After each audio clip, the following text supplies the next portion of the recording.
Logan is coming instead of you, my mother stated when I drove up with their luggage. You travel excessively. He deserves it more. Therefore, I annulled the Japan journey I covered, right as they attempted to board the aircraft without me. It felt like a gut punch, watching my own mother laugh on a live stream as she called my entire career useless. Minutes earlier, I just paid $7,800 of their bills, and in that horrifying moment, something inside me snapped. I was done being their personal ATM. Then figure out without me. I snapped before canceling every single payment, blocking them all, and finally reminding them I wasn't their bank. I never thought I'd be the kind of person who let others treat me like a doormat. I always worked hard, saved my money, and made smart choices. I wasn't the type to waste my earnings on people who didn't deserve it. At least, that's what I used to believe. Hey, I'm Ethan. I'm 26, and I've been trying to build a life that actually feels like mine, even if my family's never really understood what I'm doing or why. Honestly, that's kind of been the theme all along. Since I was a kid, I felt like the odd one out. Not in a dramatic, I don't belong here kind of way. More like I was just wired differently, like I was always on a different wavelength in a house full of static. I grew up in a home where being practical was the holy grail. My mom was all about that straight line life. Work hard, earn money, don't waste time chasing things that don't come with a salary and a retirement plan. My dad had a softer delivery, sure, but deep down he was on the same page. Everything had to make sense, fit the mold, follow the map. Then there was Ryan, my older brother. He fit the blueprint perfectly. The golden boy. Good grades, clean cut, landed a solid job right after college, and never missed a beat. My parents saw him as living proof that their formula worked. They adored him, admired him, held him up like a trophy they didn't even have to polish. Me? I didn't fit the formula. And it wasn't like I was rebellious or careless. I didn't party hard or crash cars. I just didn't chase the kind of success they respected. I chose to study something with real-world value, something that actually mattered to me. But because it wasn't a traditional step-by-step career path, they dismissed it. They didn't stop me, but they never really stood behind me either. It was all eye rolls and passive comments about how I should have picked something more useful. So, I grew up always trying to prove something, always trying to earn what Ryan got just for existing. I'd hit milestones, big ones, and they'd barely blink. I graduated with honors. No one mentioned it. Got my first job in the field, I worked my butt off to get into, and my mom just said, well, at least it pays something. Meanwhile, Ryan would get applause for updating his LinkedIn profile. And it wasn't just about careers. At family gatherings, I always felt like a background character. My stories would get cut off, my jokes would fall flat, and anything I said was quickly brushed aside the moment Ryan started talking. I lost count of how many dinners I sat through in silence, realizing I could disappear mid-meal and no one would even notice. Still, I stayed involved. I kept showing up, not because I was dying to, but because I felt like I had to. Part of me still wanted to be the good son, the good brother. And part of me, maybe the most foolish part, still hoped something might change. That maybe, just maybe, one day they'd see me differently, treat me differently. But instead, things took a weird turn after college. I started making money. Not a lot, but enough to stand on my own. And suddenly, my disappointing life started to look a lot more convenient. My parents, who'd spent years making me feel like a letdown, suddenly started dropping hints. Casual comments about bills. Offhand remarks about needing help. Nothing urgent.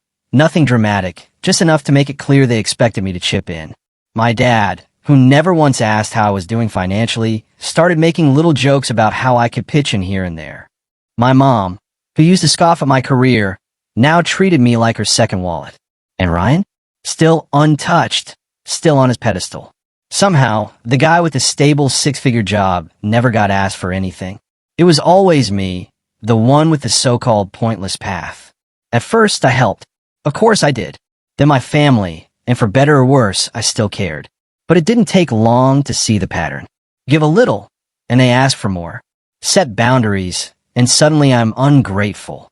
I'd explain that I had my own rent, my own bills, my own life to manage. And they'd respond with guilt trips dressed as life lessons. Talks about family duty, about how Ryan wouldn't let them down.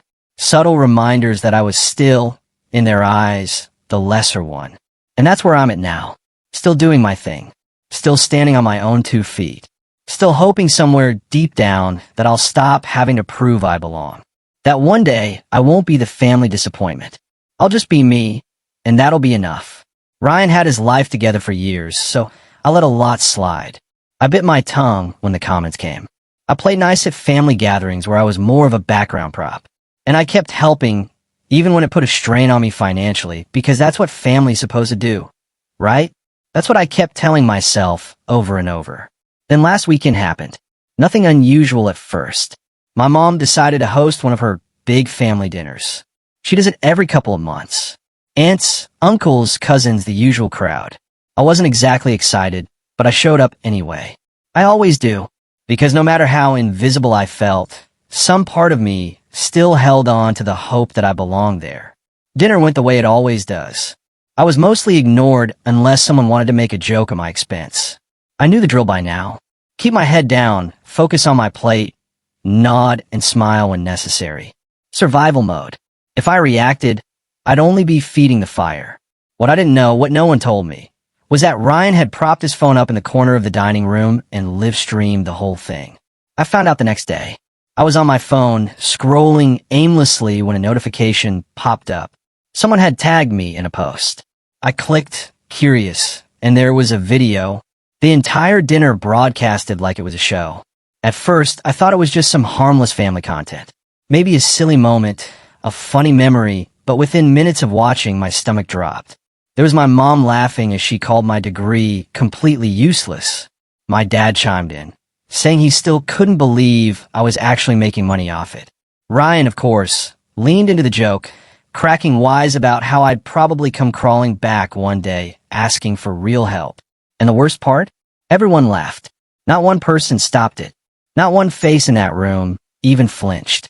It wasn't just a few casual remarks. It was a full-on roast, and I was the punchline. They tore me apart like it was some family sport. And I just sat there re-watching it, hearing it all play back like some cruel documentary. I watched in silence, barely breathing, the laughter ringing in my ears. My mom's voice sharp and mocking. My dad's offhand jabs. Ryan's smugness. The sound of forks clinking against plates while they all chuckled along like it was nothing. Just another night. I rewound it once, twice, hoping I'd misheard, hoping maybe I was reading too much into it, but I hadn't. Every word was crystal clear. And it wasn't the kind of teasing family sometimes does in good fun. This was intentional. This was mean. This was people who were supposed to love me, choosing to humiliate me, and then laughing about it. I skipped around the footage, desperate to find one person, just one who had my back. A cousin, an aunt, anyone. But all I found was more of the same. More digs, more grins, more easy laughs at my expense. At one point, my dad even joked that it was a good thing I was helping them financially because at least that made me kind of useful. My mom, between bites of food, said if he was smart, he'd have studied something worthwhile to begin with. And Ryan, ever the golden child, leaned back in his chair and muttered, "It's fine. He'll figure out eventually. Can't play pretend forever." Pretend. That word hit me like a punch to the chest. They thought this was me playing pretend. All the years I've spent grinding, pulling late nights, pushing through setbacks, scraping together progress one hard-fought step at a time. They saw it as make-believe, a phase, a fantasy I'd grow out of. And something in me just snapped. I'd spent years enduring their subtle jabs, their cold smiles, their backhanded compliments, and barely disguised doubt whenever I shared something I was proud of. And still, despite all of that, I was the one helping. I was the one stepping up. I gave, and they gave me this. This wasn't just a bad dinner. This was the moment I realized I'd been holding on to something that never existed. And I don't think I can keep pretending either. Paying for things when my mom suddenly forgot her credit card. Covering bills when my dad was a little short this month.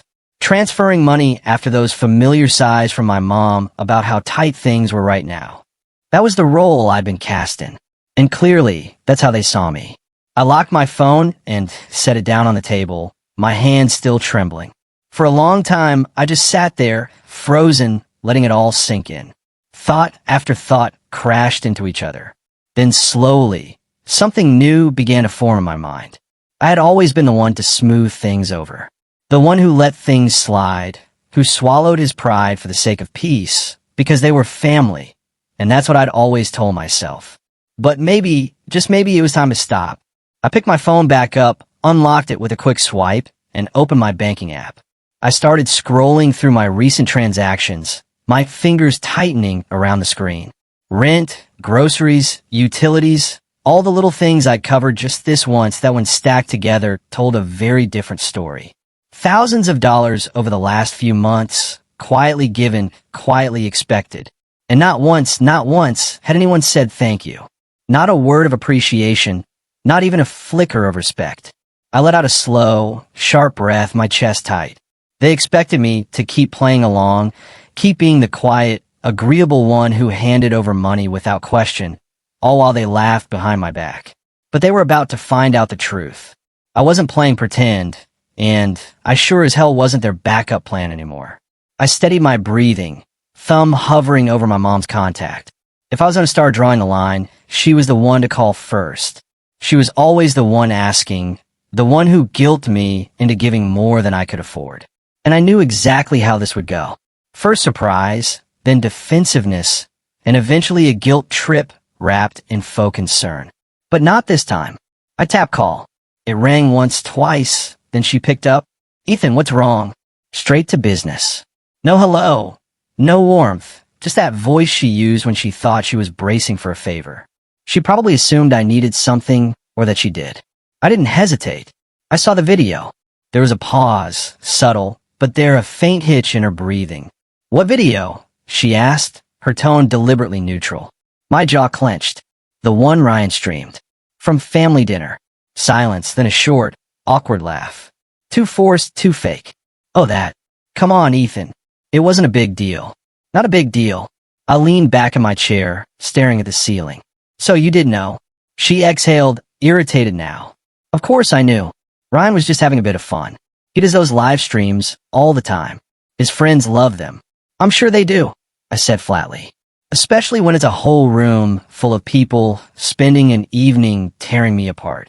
Oh, Ethan, she sighed, slipping into that patronizing tone that always made my skin crawl. You're being dramatic. Nobody was making fun of you. I gave a short, humorless laugh. Really? So, when Dad called my career embarrassing, that wasn't mocking me? When Ryan said I was just playing pretend, that was what? Support? She made a dismissive sound. You're taking it too seriously. It was just inner talk. We joke around. You know that. Joking. That was always the excuse. Every insult, every jab, every belittling comment, just a joke. Just harmless fun. I pressed my fingers to my temple, trying to keep my voice steady. You do realize people saw that, right? Strangers, my friends, my colleagues. There was another pause. This one longer. Then her voice came back, more measured, more careful. Did someone say something? And there it was. She didn't care about what they said, only whether it had consequences. I closed my eyes, gripping the phone tighter. It doesn't matter if anyone said anything, Mom. What matters is that my own family sat there mocking me for everyone to hear. And you let it happen. She scoffed, her voice sharp. Oh, please. You act like we were plotting against you. No one was thinking that hard, Ethan. You're just sensitive. I exhaled through my nose, really trying, not to lose it. I've been helping you for years, I said, voice low but heavy with everything I'd held back. I've paid your bills, your groceries, your rent. I've sent money when I could barely afford my own meals. And this is how you treat me. Oh, please, she snapped. We're family. That's what family does. I let the words hang in the air for a second, the silence stretching. Then I asked calmly, but deliberately, and what have you done for me, Mom? She didn't answer. I leaned in. No, seriously, what have you done for me? Because I can list everything I've done for you, down to the cent, but I can't think of a single thing you've done for me. Her voice sharpened. Ethan, I raised you.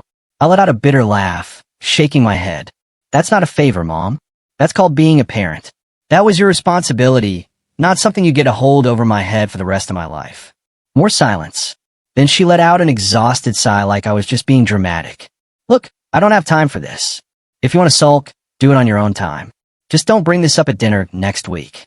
I exhaled slowly. I won't. Good, she said, sounding lighter now, smug even like she thought that was the end.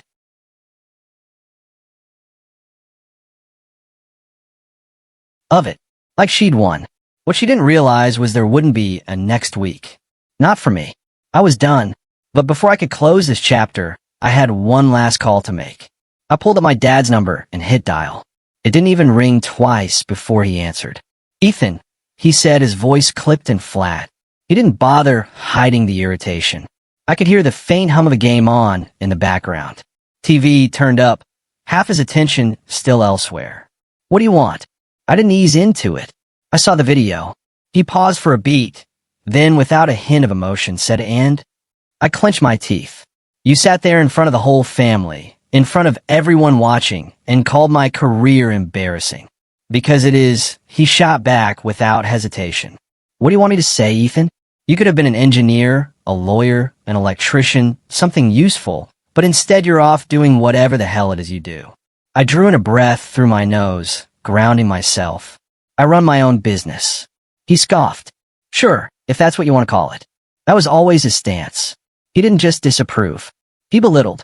For years, he acted like everything I worked for was a phase, a joke, something I'd grow out of when I came crawling back and got a real job. He never saw the effort, the wins, the hours I poured into making something out of nothing. But he had no issue taking my money. My voice tightened. I've been helping you too, Dad. Paying your bills, covering you when you were short. And you knew that. You knew I was helping. And you still sat there and laughed at me. Don't be so dramatic, he scoffed. It was just a joke. That was it. The moment I snapped. No, it wasn't. It never was. You hate that I made something of myself without you. You hate that I don't need your approval. And you really, really hate that you need me. The line went quiet, dead air, and that silence told me I'd struck a nerve. I kept going. Well, guess what? I'm done. No more money. No more favors. You want to laugh at me? Go ahead. But you won't be laughing when those bills start piling up, and I'm not there to clean up your mess. His voice dropped cold and firm. So, you just going to turn your back on your own family? I shook my head. No, you turned your back on me a long time ago. He didn't say anything for a long while. Then, finally, in that low warning tone he used when he wanted to put me back in my place, he said, "You don't want to do this, Ethan." I almost laughed. Even now, he thought he had power over me, but he didn't. Conversation's over, I said simply, and I hung up. I sat there for a moment, letting it all settle in. The weight, the relief, the finality. For the first time in my life, I wasn't tied to them by guilt. For the first time, I didn't owe them anything. And for the first time, I felt free. But I knew them. This wasn't the end. They weren't going to let go that easily. The next evening, as the sun dipped below the city skyline, I heard a knock at the door.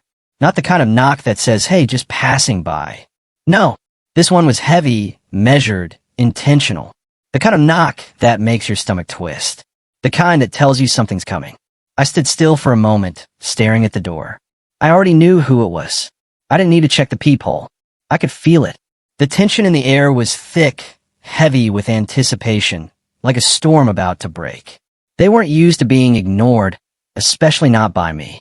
I had always been the one to give in, to swallow my frustration, and let things slide. But not anymore. I opened the door. There they were. My mom, my dad, and even Ryan, standing outside my apartment like they were fresh from a funeral. My dad stood there with his arms crossed, frowning like he just walked off the set of a low-budget mob movie. My mom tried to appear casual, but I saw the tightness in her posture, the way her fingers twitched nervously at her side. And Ryan? Ryan was just there, arms crossed too, hanging back, trying to look tough, but clearly out of his depth. "Ethan," my dad started, his voice calm, but laced with tension. "Can we talk?" I didn't bother hiding my irritation. "What do you want?" Mom stepped forward, her expression softer than my dad's.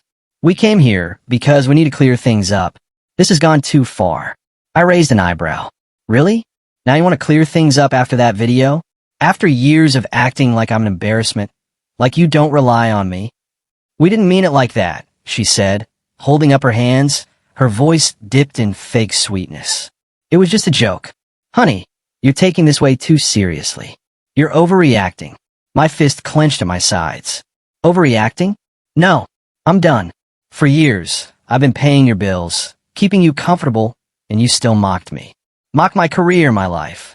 And now that I finally stand up for myself, you come knocking like nothing happened. My dad cut in, his voice rising, that familiar venom creeping in. You're acting like we're the problem here. Maybe you're the one who needs to grow up.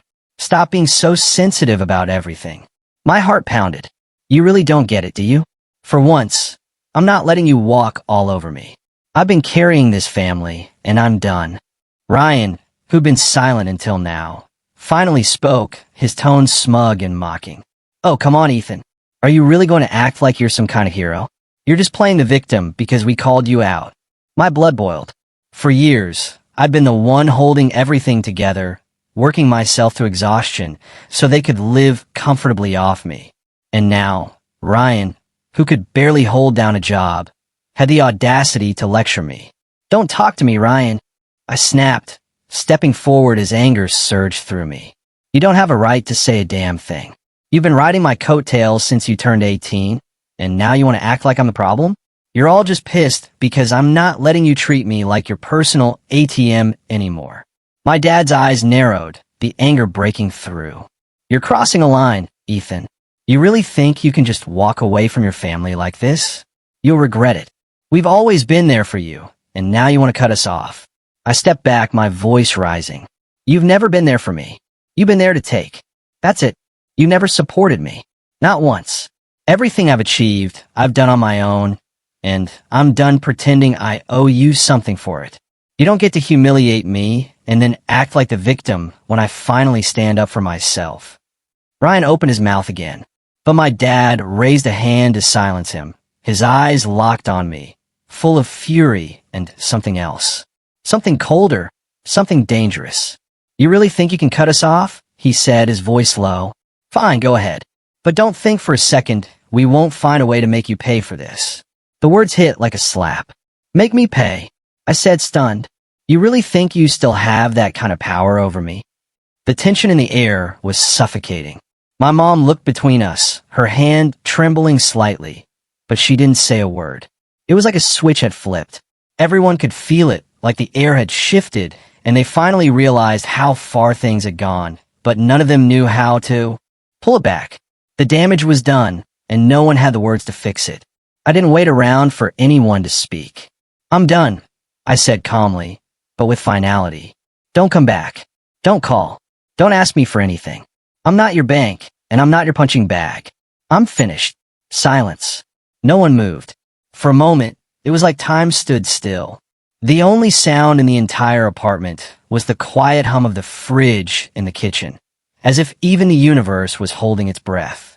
Then slowly my dad shook his head. You'll regret this, Ethan, he muttered, but I didn't care anymore. Goodbye, I said, steady as ever, and shut the door. The moment the lock clicked into place, the silence inside felt different. Heavier, but in the best way, like something had been lifted. Like for the first time in forever, I could actually breathe without their weight pressing down on my chest, without their expectations dragging behind me like chains. For the first time in years, I felt like my life was mine again. Since that night, I haven't heard from them. I blocked their numbers, deleted their emails, told the mutual acquaintances who tried to check in that I wanted no contact, no updates, no drama. But I know them. They're out there watching, waiting, hoping I'll crack and come crawling back, just like I always did before. Maybe one day they'll knock again. Maybe they'll let it go. Either way, I've been focused on moving forward. I've been pouring everything into my business, and without all the toxic noise in the background, it's thriving. I've been thriving. For once, I don't feel guilty about checking my bank account. I don't downplay my achievements to make them more comfortable. But if I'm being honest, there's still moments when I wonder, did I do the right thing? Was cutting them off too extreme? Was I being too unforgiving? I've made peace with my decision, but the questions still come up from time to time. So, I'm asking you, was I wrong to walk away completely? Should I have tried harder to fix things? What would you have done if you were in my place? Tell me in the comments. I genuinely want to know. The next week, just as I was starting to settle into that sense of peace, my phone rang. Mom, I stared at her name on the screen. My stomach tightened, not with fear or anger, but with a deep, tired sort of caution. I could ignore the call. I wanted to, but I didn't. I answered. Hello. Her voice came through quiet, shaky, like she was holding something back. We've been talking, she said slowly. Your dad and we know we messed up. I waited. I didn't say a word. We shouldn't have treated you the way we did. It was wrong. I don't expect you to forgive us, but we want to make things right. There was a time when that would have shattered me. When I would have clung to those words, desperate for a sign that they finally understood. But now I didn't feel broken. I didn't feel vindicated. I felt done. I wasn't angry anymore. I just didn't care. And in that strange, unexpected calm, I understood something. I wasn't obligated to carry their guilt. I didn't have to bend under the weight of their regret. I'm glad you're finally starting to see it, I said, my voice steady. But I'm not coming back. I've been doing just fine without you, and I won't let you drag me into your mess again. Silence. Then I said simply and clearly, goodbye, Mom. And I ended the call. No tears, no second thoughts, just quiet. And in that quiet, I felt something powerful. Freedom. I don't plan on reopening that chapter. This wasn't about revenge. It wasn't about being cruel. It was about choosing myself for once and refusing to be pulled back into a cycle I finally escaped. I know some people might say I was too harsh, but maybe walking away isn't cold. Maybe it's healing. Maybe it's just the first real act of love I've ever given to myself. What do you think? Was I wrong to cut them off? Or was this exactly what needed to happen?